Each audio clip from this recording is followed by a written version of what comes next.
Hello hi. ఈరోజు ఎంతో easy tasty అయిన ఆంధ్ర స్టైల్ పప్పుచారు ఎలా తయారు చేస్తారో చూద్దాం. అందుకు ముందుగానే 1 కప్పు కందిపప్పును తీసుకోవాలి. 2 సార్లు వాష్ చేసుకొని పెట్టుకోవాలి. 1½ కప్పు వాటర్ యాడ్ చేసుకోవాలి. ముందుగానే కట్ చేసి పెట్టుకున్న 1 టమాటో, 1 ఆనియన్, 2 పచ్చిమిర్చి యాడ్ చేస్తున్నాను. 1 స్పూను పసుపు, కొద్దిగా ఆయిల్ యాడ్ చేయాలి. ఆయిల్ వేయడం వల్ల పప్పు పైకి పొంగకుండా ఉంటుందండి.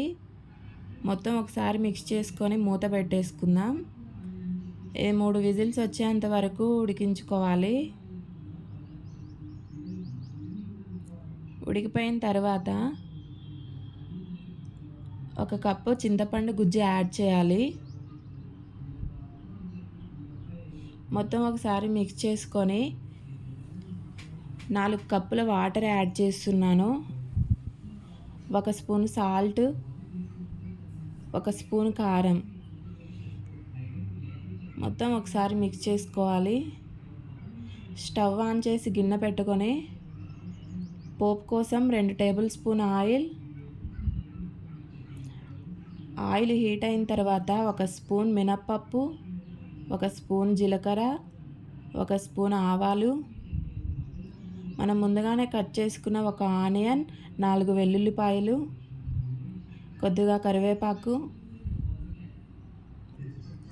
2 పచ్చిమిర్చి, కొద్దిగా ఇంగువ యాడ్ చేస్తున్నాను. ఉల్లిపాయ పచ్చిమిర్చి మగ్గిపోయిన తర్వాత మనం ముందుగానే ప్రిపేర్ చేసుకున్న పప్పుచారుని యాడ్ చేయాలి. మొత్తం కలిసేలా ఒకసారి మిక్స్ చేసుకుందాం. కొద్దిగా కొత్తిమీరని యాడ్ చేయాలి. నేను బెల్లం కూడా యాడ్ చేస్తున్నానండి. ఇష్టం లేని వాళ్ళు స్కిప్ చేయొచ్చు. 15 మినిట్స్ బాయిల్ అయ్యేంత వరకు ఉంచుకోవాలి. అంతేనండి, ఎంతో టేస్టీ ఈజీ అయిన ఆంధ్ర స్టైల్ పప్పుచారు రెడీ అయిపోయింది. మీరు కూడా ఒకసారి ట్రై చేయండి.